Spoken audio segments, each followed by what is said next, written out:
हिंदी व्यंजन 4th line ता वर्ग ता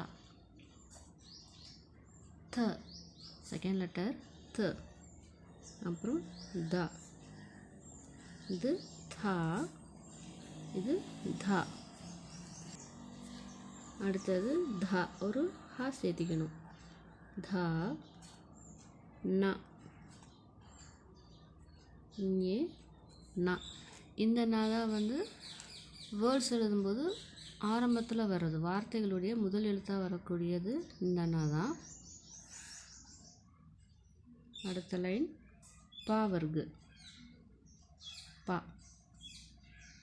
இது ஃபா இது பா.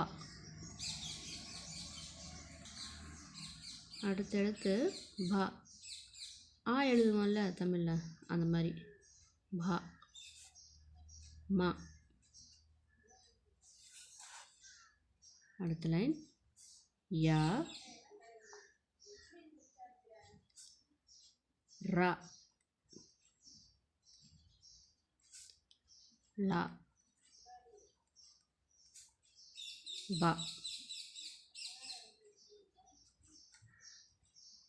செவன்த் லைன்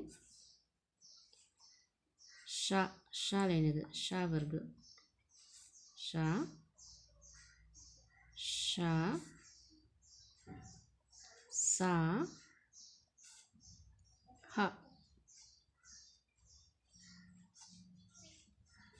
இது சா ஷா ஷா ஹ. லாஸ்ட் லைன் ஷ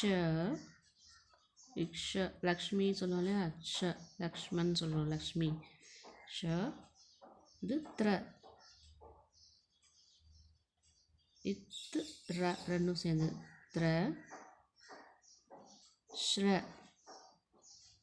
இஷும் ராவும் சேர்ந்தது ஸ்ர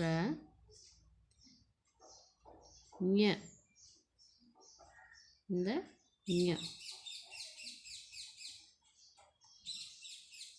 ஸோ அதோட ஃபுல்லாக படிச்சிடலாம். கான்சனன்ஸ் க க க घ ங ச ச ஜ झ ஞ ட ட ட ட ந த த த த ந ப ஃப ப ப ம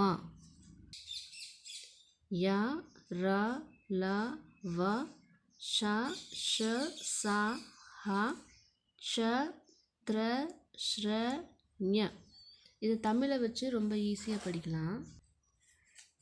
க ங ச ஞ ட ந த ந ப ம ய ர ல வ. அடுத்து தமிழில் லா லா ரா நா வரும். அதுக்கு பதிலாக ஹிந்தியில் ஷ ஷ ச ஹா வந்திருக்கு. இதெல்லாம் சேர்த்து எழுதுகிற எழுத்துக்கள். இக்கும் ஷாவும் சேர்ந்தது, இது இத்து ராவும் சேர்ந்தது, இது இஷு ராவும் சேர்ந்தது, இது இங்கும் யாவும் சேர்ந்தது. இது சேர்ந்து எழுத்துகிற எழுத்துக்கள்.